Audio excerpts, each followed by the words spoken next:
In the last class, we have started discussing on crystallographic planes and directions, and today we'll continue with that, and few more concepts are required to be explained.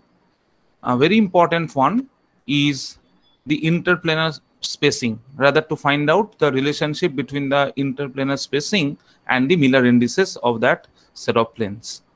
So last class you have seen that, let us consider these are the planes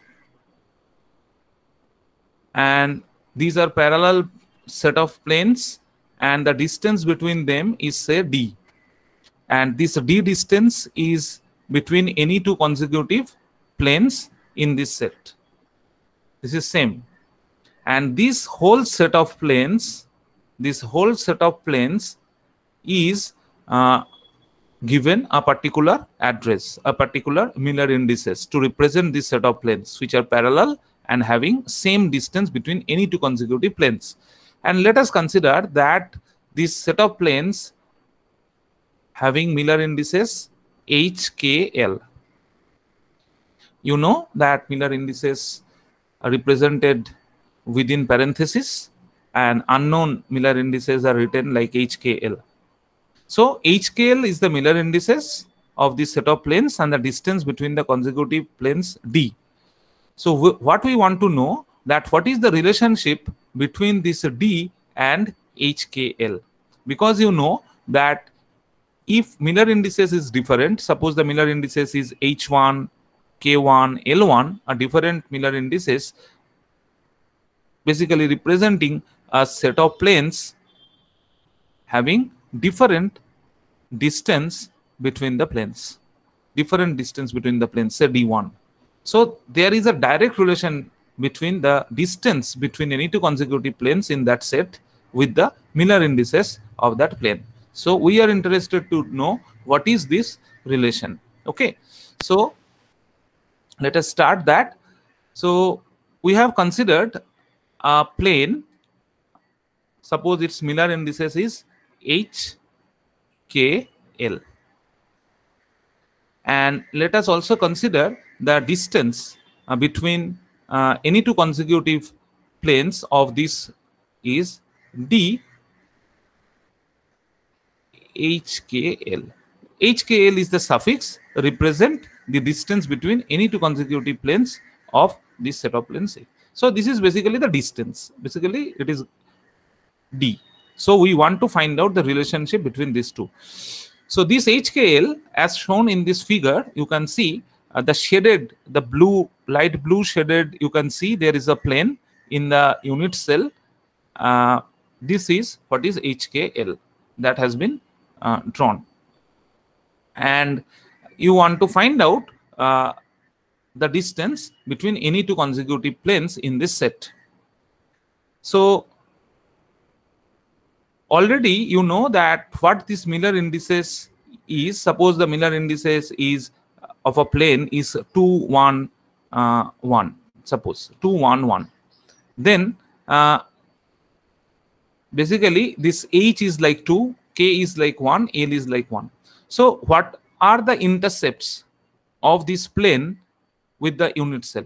That means with the axis ABC. What are the intercepts? You know that to find out the intercepts with the axis, you have to take the reciprocal of the Miller indices. So intercepts are basically half, 1 by 1, which is again 1, and 1 by 1. So you have to take the reciprocals to get the intercepts with A, B, and C axis. Okay. So if the plane is represented by the Miller indices HKL, then what are the intercepts? Definitely the intercepts are 1 by H, 1 by K, and 1 by L. Okay, so these are basically the intercepts. So as you can see here, this is the plane, and suppose this plane is HKL, which I have already told you. Sorry.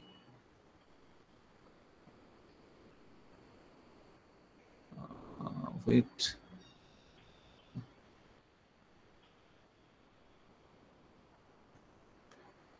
So HKL. That means this intercept, suppose this is A axis, this is B axis, and this is C axis, and here you can see that intercept is the A axis is basically this length. So this is the length which is the intercept. And what we consider in a unit cell, if you remember, in a unit cell, the whole length from origin to this point, it is basically the unit length in that direction. What we have considered from this point to this point, it is unit length in the B direction. And this is unit length in the C direction. But at the same time, we know this unit length in A, B, and C directions not necessarily same. Only in case of cubic crystal they will be same, and not necessarily they are same. But if we consider a system which is orthogonal in nature, we are doing this derivation in a restricted situation which is orthogonal. Orthogonal means the angle between A, B, C are mutually perpendicular. So orthogonal system we are considering, but we are not claiming that always it will be cubic crystal class. It may be that this unit directions in A, B, C of the edges of the cell are may be different.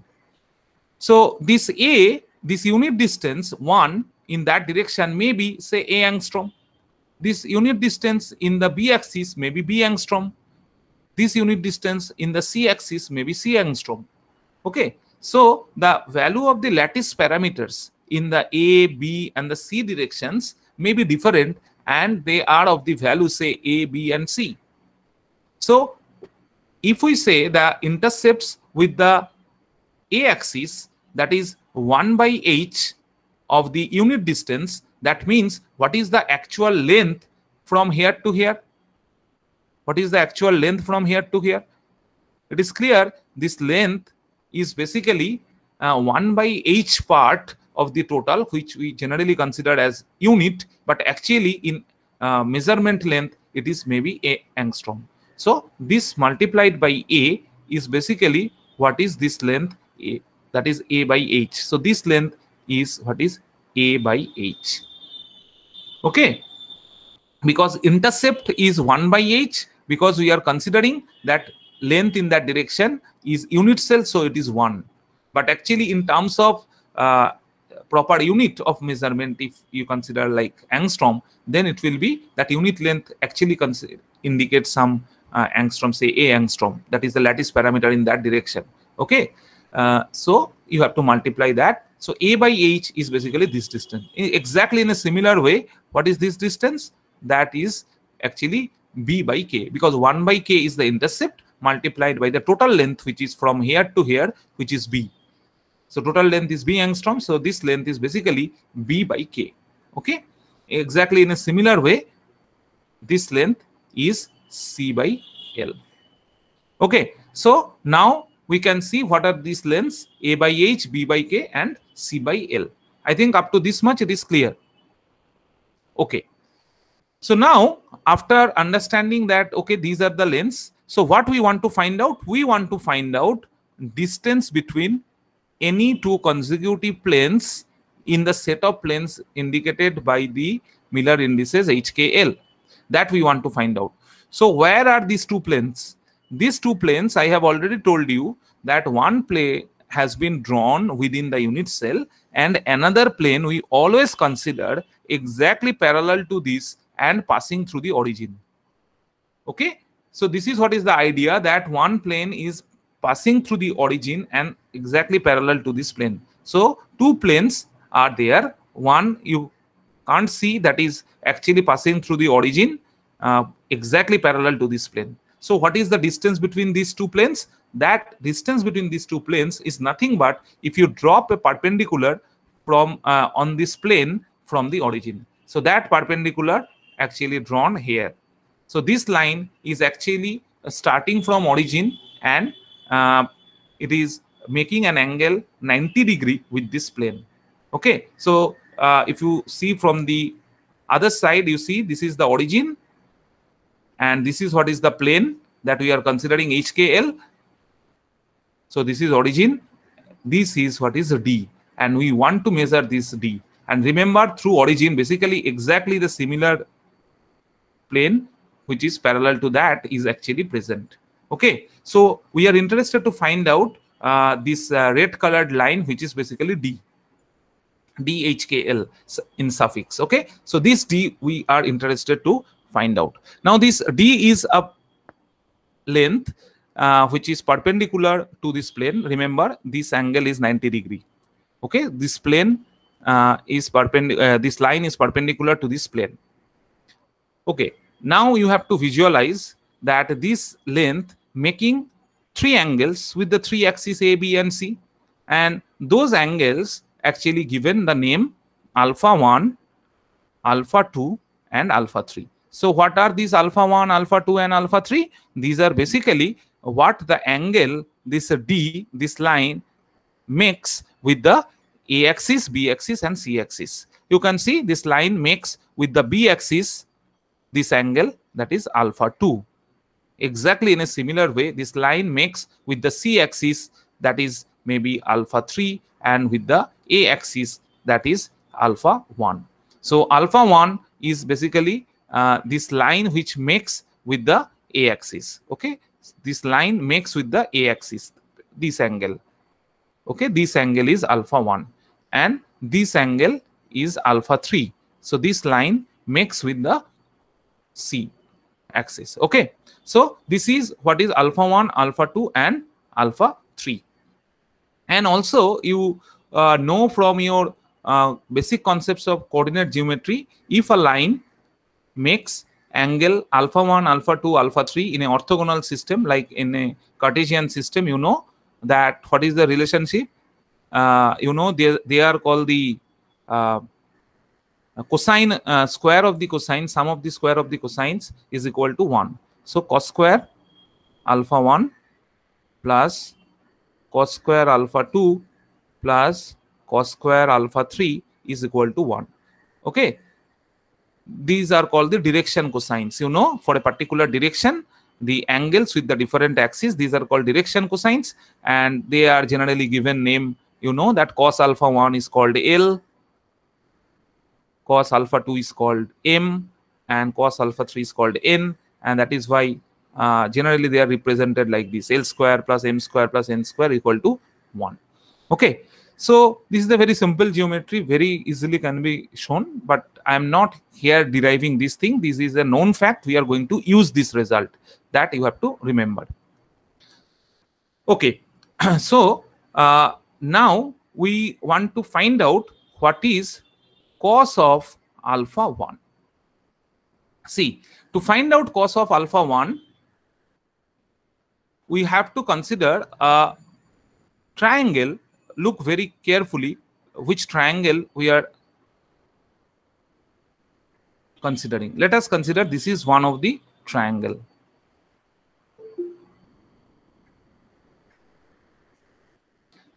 Just try to think of this triangle.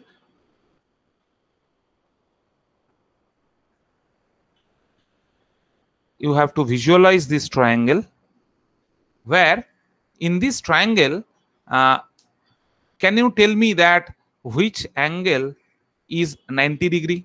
Which angle is 90 degree? So again, I am drawing it clearly. You see this particular line that I am drawing.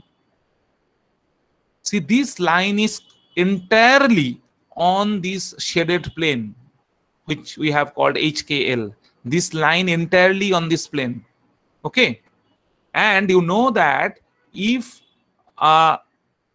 you consider this is a plane, and if a line which is perpendicular to the plane, any line you draw in that plane must be 90 degree with that line. Any line you draw through that point must be 90 degree with that line, because that line is perpendicular to that plane.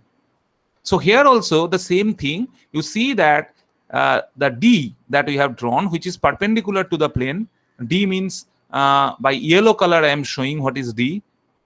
This is a D. That means the perpendicular distance that I have drawn. So this line, yellow line, is perpendicular on this shaded plane, right? So any line on this plane must be 90 degree. So this angle, see carefully, this angle is 90 degree. Difficult to visualize in this figure, but try to understand that this angle will be 90 degree. The reason I have just told you, that any line in that plane will make 90 degree because this line is perpendicular on the plane, and this red line is entirely on this shaded plane. Okay, so this is a right angle triangle, that what I have just drawn. It's a right-handed triangle, and in this right angle triangle, uh, what is cos alpha? Now tell me, what is cos of alpha 1? Which angle is alpha 1? Alpha 1, you know, this angle is alpha 1. Already I have told you the angle between this D and the A axis, that is what is alpha 1. So cos of alpha 1 is equal to base by hypotenuse, right? Base by hypotenuse. So hypotenuse is very clear, which is opposite to the 90 degree. That means this length, which is shown by the blue color, and by the time you know, that length is nothing but A by H. And what is the base? The base is basically this yellow colored line, which is nothing but the D. Okay, so this is what is the cos of alpha 1. So exactly in a similar way, you can write what will be cos of alpha 2. The base will be B by K, and base will be D, and the hypotenuse will be B by K. Similarly, cos of alpha 3 will be equal to D, that is what is the base, divided by C by L, because the plane having Miller indices HKL. Okay, so you know what is cos alpha 1, cos alpha 2, cos alpha 3 in terms of A, B, C, and D and HKL. So, and also you know the relationship between cos alpha 1, cos alpha 2, and cos alpha 3. So you just use that and you will get the relationship between this. Okay, so that is very simple. Simply cos square alpha 1 plus cos square alpha 2 plus cos square alpha 3 is equal to 1. And if you do that, what result you will get is what you can see here. Okay, so exactly in a similar way, this has been derived. So you will find that this quantity is equal to 1, and this is the individual value of cos alpha 1, cos alpha 2, and cos alpha 3 has been written. And I think you have understood how you have it has to be done. If it is a cubic crystal case, or for a special case, not only orthogonal but also cubic. If it is a cubic, in that case ABC will be same. That is again a much more restricted situation. In that case, you just convert all of them as a square, because a square, b square, c square, all will be same, and that will be a square. And you will find that your final D is equal to A divided by square root of h square plus k square plus l square, where A is the lattice parameter in that case, if it is a cubic crystal. Okay, if it is not a cubic crystal, definitely you will find the relationship in terms of ABC, HKL, D can be related with that. Okay, so this is the first thing that you just practice to derive this thing. It's a very simple one. I have just shown you. So if you go again, you will be able to derive of your own. I think this derivation is clear to everyone, right?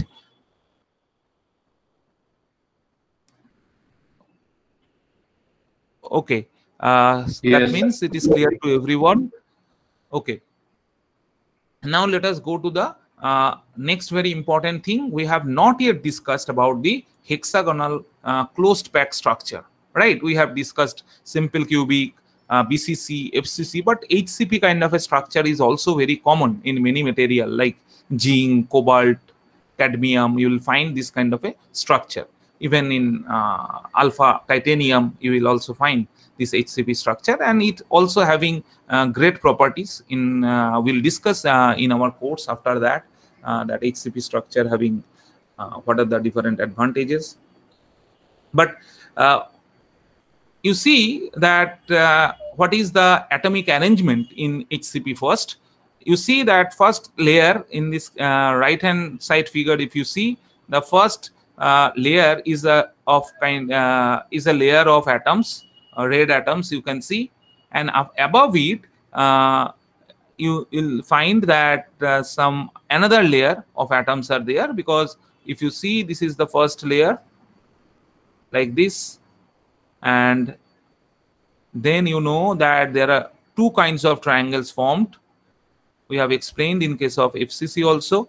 One will point like this, another will point like this. Okay, so if you just consider that the triangles which are pointing like this as the A, okay, and that will point downward like this is, say, if you consider of a different thing. So in that way, basically in the first layer you will find some atoms. The second layer, the centers of these atoms are basically the upward making triangles. The upward making triangles are the centers for the second layer of atoms. So in this way, the first layer, if we call this first layer to be a layer, say that layer, the red layer, if we call that layer is A, then if the upward making triangle centers layers, if we call that layers to be B instead of A, this A, B are just naming, it's not very particular. So in the second layer, you will find that these atoms are there. So after that, the stacking will be of the B layer. So next layer, the third layer that will come after this one will be again the same center as with the red layer. Okay, so it is again the A layer will come. So stacking is like that: A, then it is B, then again A, then again B, like that. In case of FCC, you have seen what? That initially it was A, then B, then after that the downward making triangle centers was the next layer. That means a different centers, that is ABC, and again the first layer will repeat ABC. In case of FCC, we have seen ABC kind of a stacking, but in case of HCP, it is also a similar kind of a close packing structure, but the repetition of layers is like AB. Okay, so every alternate layers having the same central position. Okay, so this is what is the HCP structure, if you just try to understand as a whole.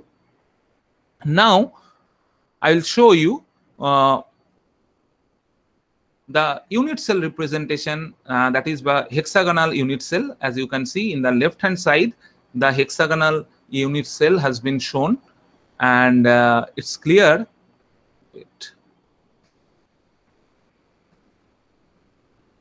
It's clear this hexagonal unit cell, which is used to represent this hexagonal crystal structure, and you see because of its hexagonal symmetry, it is the unit cell, hexagonal unit cell.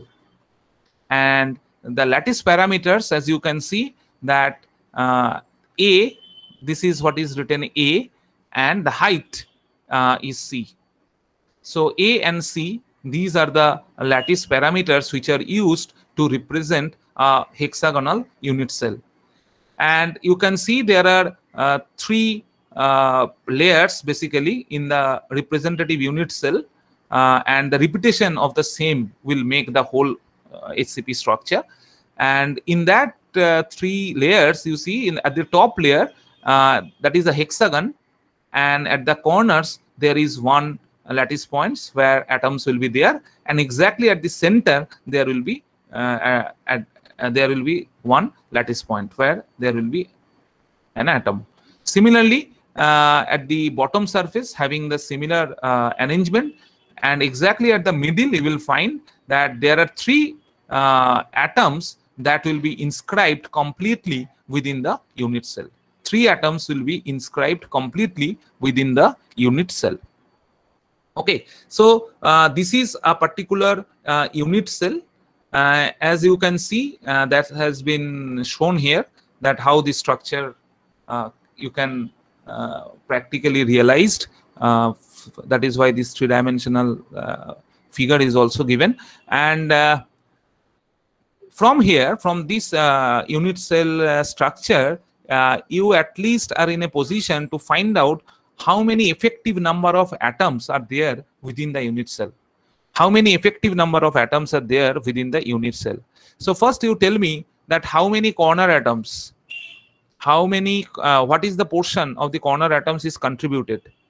So one corner atom is shared by how many atoms? So what is the portion that it will contribute to this unit cell, that you have to understand first.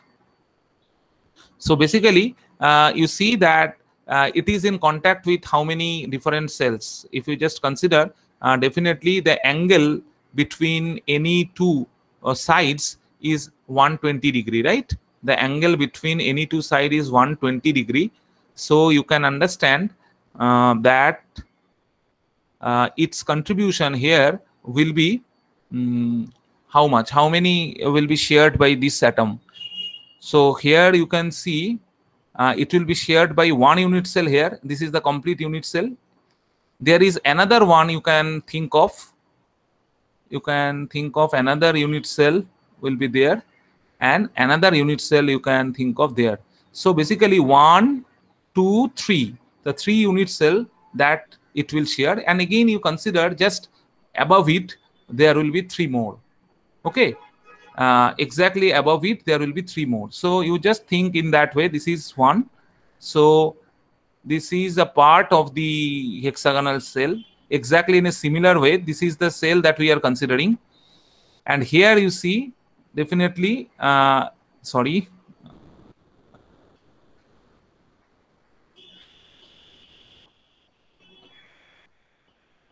definitely there also you will find another one, and here you will find another one. Okay, so this atom actually shared in a particular plane. If you see 1, 2, 3, so 3 such hexagonal unit cell. Now you just think exactly the same thing above it, exactly the same thing above it. So again you will find there will be 3, one top of one. So here just top of this and the top of this there will be 3. So this particular atom will be common in all these 6 cells. So the contribution in one cell by this atom is 1/6. Okay, so 1/6 is the contribution by the corner atom. Okay, if 1/6 is the contribution from the corner atom, then what is the contribution from all the corner atoms? So how many corner atoms are there? At the top surface there are 6 corner atoms. At the bottom surface there are 6 corner atoms. So there are total 12 corner atoms. So each corner atoms actually contribute 1/6. So there are total 12 corner atoms. So this is the contribution from the corner atoms. And here you can see 2 face centered atoms are there, and face centered atoms, it is clear that it is shared by 2. One this one, another one is top of it, so it's half. And how many such atoms are there? 2. One is at the top, another one is at the bottom. What else? 3. Those 3 are completely inscribed within the cell, so they will contribute all 3 within the cell. So this is what is the total number of effective atoms within that particular cell. So it is coming what? 6 plus 1, 7 plus 3, which is coming 10. Right? Oh no, sorry. It's extremely sorry.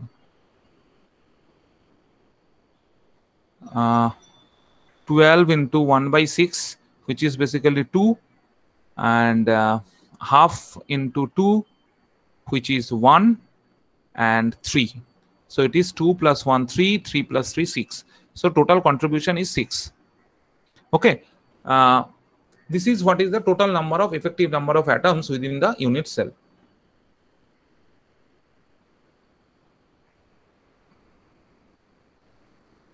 Okay. Wait. Some problem.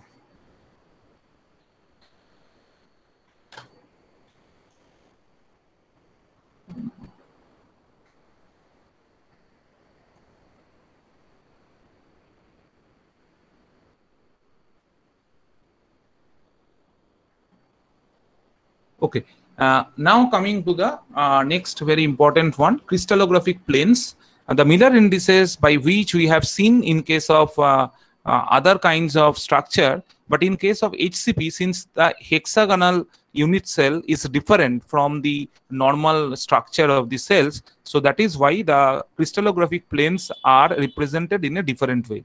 Like the Miller indices will be different. As you can see, here the top plane has been shown, which is shaded. The top plane, you can see this plane is given a Miller indices like 0001 within parentheses. Here you can see there are basically 4 Miller indices which are representing this particular plane.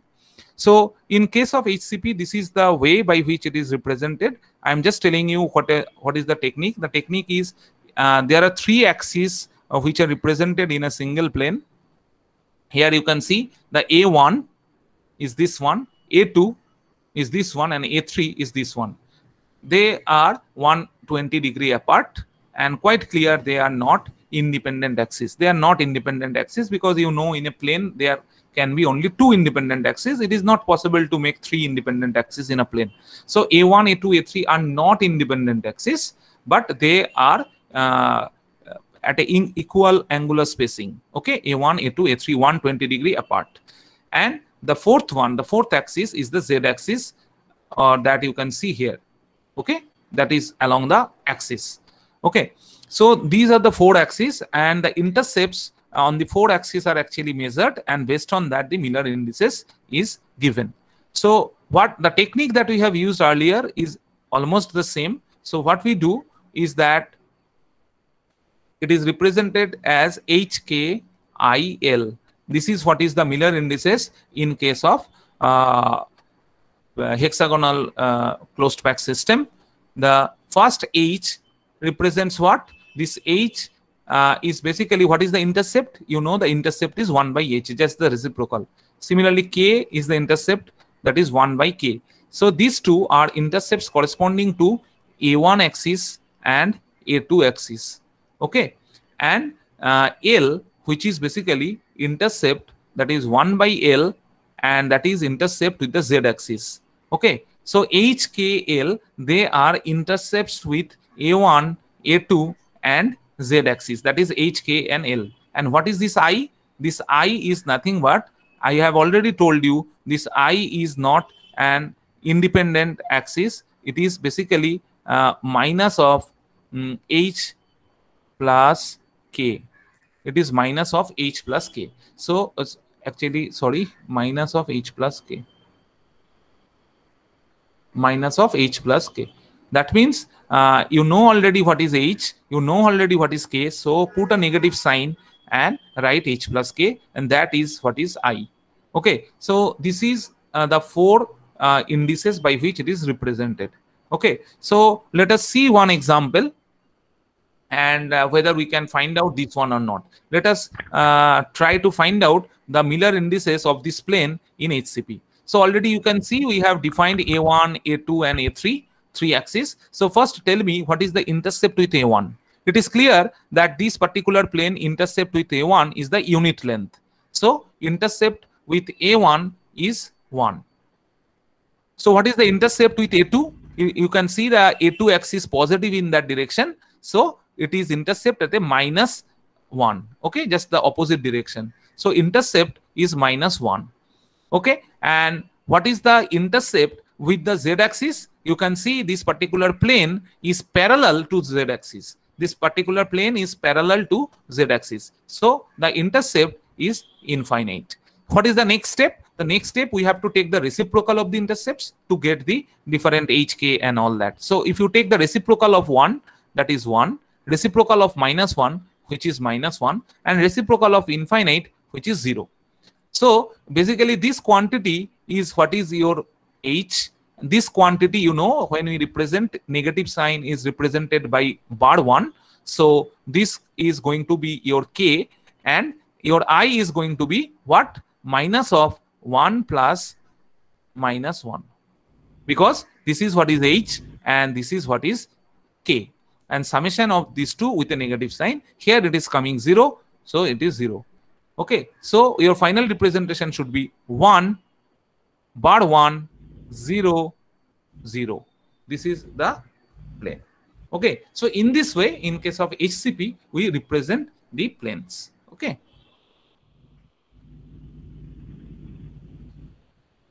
Now there is very important relationship that is required to be derived, and that is what is the relationship between the lattice parameters A and C. Already I have told you that this distance is what? This distance is A, lattice parameter A, and the height, the total height, that is C. This total height is C. So what is the relationship between this A and C? Okay, for an ideal HCP unit cell, if you see the three different layers has been shown. Here you can see the top layer, here you can see the bottom layer, and you can see the mid layer. Actually they are top of other. Actually intentionally the distance has been increased so that you can understand. Actually they are exactly at the AB kind of a stacking. Here you can see AB in this kind of a fashion they are present. Now what we are doing, what we'll do, that we'll draw a line which is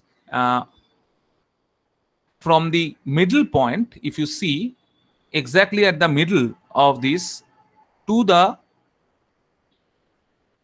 so I am just drawing, you just try to observe this one. It is difficult to understand. Here you can see these three centers has been joined, and these three centers if you join, we actually, what has been done, you can see in this figure, we have joined these three centers. Clear? Now you think of exactly the middle of these three, exactly the middle point of these three, and if the middle point of these three is somewhat here, now you see this particular atom, the center, look at the center of this atom, look at the center of this atom, and definitely the center of the atom will sit at this triangle. That means exactly at this location, the center, if you draw a perpendicular from the top, here you can see in this diagram, it will be clear to you that this is the line which is, if you draw, it will come to the center of the triangle, and this triangle is nothing but this triangle. And what is this line? This line actually drawn from the center of the atom. Which center?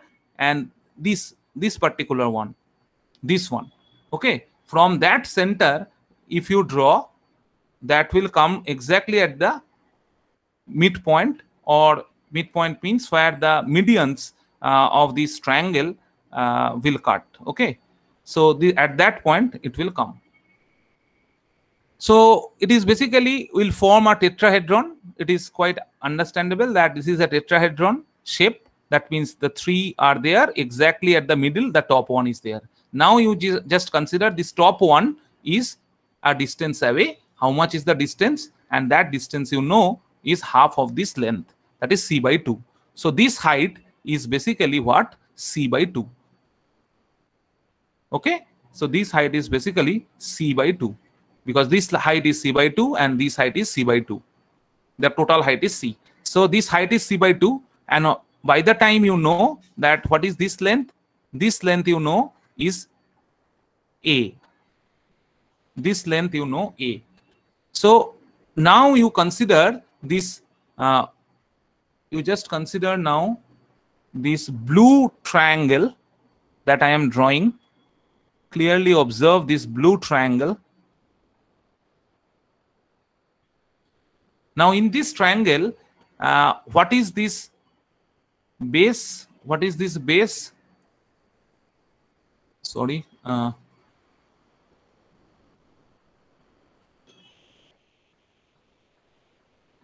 The base, if you see, this is the base, What will be the size of the base? That you can easily find out. What will be base? It is clear that this is a by 2, this length is a by 2, and what is this angle? Definitely this angle is 30 degree. Okay, so if this is a by 2 and this angle is 30 degree, then definitely what will be this? That will be a by 2 divided by cos of 30 degree, divided by cos of 30 degree. So you can easily calculate what it will be. Cos of 30 degree is equal to what? Cos of 30 degree is equal to half, right? So sin 30 is equal to half, cos of 30 is equal to root 3 by 2. Okay, so cos 30 is root 3 by 2. So you just put root 3 by 2 here. So it will become a by 2 into 2 by root 3. So it is coming what? A by root 3, right? So this length will be a by root 3. So you know, in here you see this angle is again 90 degree. Okay, this angle is again 90 degree. So in this right angle triangle, you know that one side, which is c by 2, this side is a by root 3. And if you look carefully, these two centers, if you look carefully, this is the line, this length is again a. Why this is a? Because this atom and this atom are in contact actually, right? This atom and this atom are actually in contact. So the distance between their centers is again a. Okay, so this is a. So what we can write is that a square is equal to a by root 3 whole square plus c by 2 whole square. So this is the relation from where you can find out easily the relationship between a and c. And if you simplify it, what it is coming, you see a square by 3. So a square minus a square by 3. So what is that? 2a square by 3, right? And that is equal to c square by 4. So you can see that c is coming what? 8 by 3 square root of that into a. Okay, so if you simply just calculate what is root over 8 by 3, you will find that root over 8 by 3 is around 1.633. So this is what is the c by a ratio. So in an ideal HCP crystal, the c by a ratio is close to 1.633. Okay, so this relationship is very, very important, because unless you know this relationship, it will be very difficult to find out what will be the volume. Okay, what will be the volume of this particular unit cell, because volume is important. Because if you want to find out what is the atomic packing factor, suppose you are interested to find out the atomic packing factor, then it is very, very important. So if you see what will be the atomic packing factor in HCP, then you know that volume of each spherical atoms, they are 4 by 3 pi r cube. And what is the AR relationship in case of AR relationship in case of HCP crystal? So it is very simple, because one atom is in contact with the another atom like this. Okay, so they are in contact like this, they are neighboring atom actually, right? And that is very clear from here. So it is clear that A is equal to 2R, because A is equal to 2R in case of a HCP. So 4 by 3 pi R cube. So what you can do, you can represent this R in terms of A using this relationship. And this is one atom. What is the effective number of atoms present within the HCP? Effective number of atoms. Already we have seen the effective number of atoms present within the unit cell is 6. That we have already done. So that is what is the total volume of the atom within the unit cell divided by the volume of the unit cell. What is the volume of the unit cell? Volume of the unit cell, if you want to find out, it's a prism. So simply find out the base area multiplied by the height. What is the base area? base area is it is basically a hexagonal, it's a regular hexagon. So you just find out one such area. Here you can see this area of a triangle is what? If each side is a, you know that is root 3 by 4 into a square. And how many such a triangle will be there? So there will be such 6 triangles, right? So that multiplied by 6. So that is what is the total base area. And if you multiply it by the base area into c, c is what is the height, you will get the total volume. So volume of the unit cell you can easily find out by c into root 3 by 4 into a square into 6. Okay, and already you know the relationship between r and a. So you just find out r is equal to something into a, that means half a, and you know c is equal to something into a. So you just convert all these quantities in terms of a. So a will cancel out, and if you do this calculation, you will find that atomic packing factor is coming 0.74, exactly the same what you got in case of FCC. In case of FCC also, if you remember, you got this result. Atomic packing factor is 0.74. That means both in HCP and FCC, both having the similar close packing. Okay, both are close packing structure. But definitely FCC is a cubic kind of a crystal class, but HCP is hexagonal. Symmetry is there, hexagonal. Okay, so this is what is about the HCP planes, directions, atomic packing factor. I think this part is clear to everyone. Okay.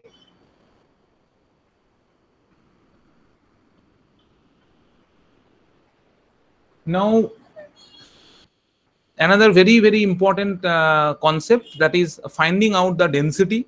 It can be density in terms of its mass density. We may be interested in terms of linear or a planar density. So quickly we see the procedure by which we find out the density. So density, normally what we mean by the density, you know the formula of density. If we write density is, sorry, some problem. Okay.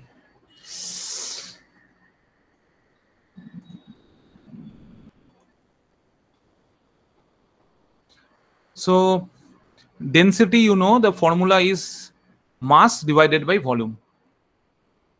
Okay. So in case of, let us consider, we want to find out density of copper. So what are the important informations that we require so that we can find out the density of copper? So first is that we have to find out what is the mass, and we have to find out what is the volume, and we do everything with respect to a unit cell. Okay, we will find out everything with respect to unit cell. So first is that what is the mass of the what is the actual atom present within the unit cell. For that you have to know that copper is FCC structure. So you have to know what kind of crystal structure of that material is having. So copper having FCC crystal structure, and you know in case of a FCC crystal structure, what is the effective number of atoms present within FCC crystal structure. In case of FCC, you know 1 by 8 into 8, and there are 6 faces, each is contributing half. So 3 plus 1 is 4. So there are 4 effective number of atoms are there. So 4 atoms are there. So what is the mass of the 4 atoms? What is the mass of the 4 atoms? So mass of the 4 atoms will be 4 into mass of each atom. We know that for 1 mole, for the 1 mole of the material, the mass is basically the atomic weight, right? You can see the atomic weight of the copper, if that is known, 63.5 gram per mole. That means 1 mole having mass 63.5 gram. And you know that 1 mole contains how many number of atoms? 1 mole contains Avogadro number of atoms. If we write Na is the Avogadro number, then Avogadro number of atoms contain actually Avogadro number of atoms having this much of weight. So what is the weight of each atom? The weight of each atom is atomic weight. Weight of each atom is atomic weight. divided by Avogadro number. That is basically the gram per unit atom. So per atom, this is what is the weight. Okay, so atomic number divided by the Avogadro number is weight of a single atom. And within unit cell there are 4 atoms. Effective number of 4 atoms are there. So you have to multiply it by atomic number by Avogadro number. So this is basically weight of each atom multiplied by there are 4 atoms. So that is the total mass, effective mass within the unit cell. And that you have to divide by the total volume of the unit cell. And the volume of the unit cell is very simple, which is basically in case of a cubic crystal class like FCC structure, it is simply A cube. That is what is the volume of the unit cell. And since it is FCC, what you can do, you can definitely relate this lattice parameter with the radius, because atomic radius is something that is listed in the handbook. Atomic weight is something which is listed in the handbook. So you can take help of this data and you can find out the density. You can calculate the density. So in case of FCC, you know that along the phase diagonal, they are in contact. So 2R is equal to what? Root 2A divided by 2. So this is what is the relationship between A and R in case of FCC. So you just use this result to replace this A in terms of R, and R is known to you that what is the radius of the copper atom. So use that and you can find out the density. And the same thing has been done here. You can see, and it is coming very close to the actual value. Okay, so around 8.9 gram per cc. So in this way we can find out the density. Coming to the linear density part, linear density is, here you can see the definition of the linear density. Definition of linear density, that the number of atoms centered on a direction vector. Here you can see that probably the problem will be given like this, that you can see calculate the linear density of an FCC crystal. It has been given that it is FCC, and it will be given that what is the direction, Miller indices. The direction is given like 1, 1, 0. So first thing is that from that given direction you have to draw that particular direction. Suppose that direction has been drawn. Here you can see the direction has been drawn. This is say 1, 1, 0 direction. After drawing that direction, you see the physical position of the atoms on that direction. And you see this is what is the physical position of the atoms in a FCC crystal along that direction. So atoms are there. So what you have to do now, at the numerator, it will be the length of the atom centered on the direction vector. That means what you will consider the number of atoms within that direction. Here you can see this is the center, and the whole atom is there within that line. Here you can see this is the center, only within that line half of the atom is present, as if half of the atom is present. And here also you see in this direction as if half of the atom is there. So what is the total number of atoms present? 1 complete, half here and half here. So in the numerator it will be 2. So 2 atoms there in the line divided by length of the direction vector. So you have to find out what is the length of the direction vector. So it is clear the length is 2r. You can also write it in terms of lattice parameter also, because you know FCC, so A and R relationship is known to you. So that depends that which quantity is given in the problem. If A is given, you can give answer in terms of that. If R is given, you can also write answer in terms of that. So linear density, you can see for this particular problem will be 1 by 2r. Okay, because this r is this total length is basically 4r. So 2 divided by 2 divided by 4r, it is coming actually 1 by 2r. This is what is the result. So this is what we mean by the linear density. Exactly in a similar way, if you have to find out the planar density, you have to first draw the plane that will be given to you. You have to draw the plane that will be given to you. So here you can see first 1, 1, 0 plane has been drawn in the FCC. FCC has been given. So 1, 1, 0 plane has drawn. Then you try to draw that plane and the physical position of the atoms in that plane. And it is clear that what is the number of atoms there within the plane. Here you can see half of this atom. So this is half. Here you can see 1/4 of this atom. Here you can see 1/4 of this atom, 1/4. Here you can see 1/4, and here you can see half. So basically this half plus half is 1, and 4 1/4 are there. So again 1. So total number of atoms is 2. So at the numerator it will be 2 atoms, and divided by the area of that plane. Area of the plane you can calculate. This height will be root 2 into root 2r. That is this distance. You can calculate, and you can also find out what will be this distance. Remember, this is FCC structure, so the edge atoms are not in contact. Okay, so first you have to find out the relationship between A and R. That will help you, because this distance is basically what is the length A, lattice parameter. Okay, and A and R, what is the relationship in case of FCC? Use that. You will find that this is the AR relationship. So this is what is A, and this is what is 4R. So in this way, you just find out what is the area by multiplying these two, and you can find out the planar density.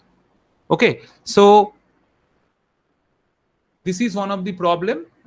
You just pause the video here, and you can solve it at home. Try to find out the crystal structure. These are the informations given. Thank you.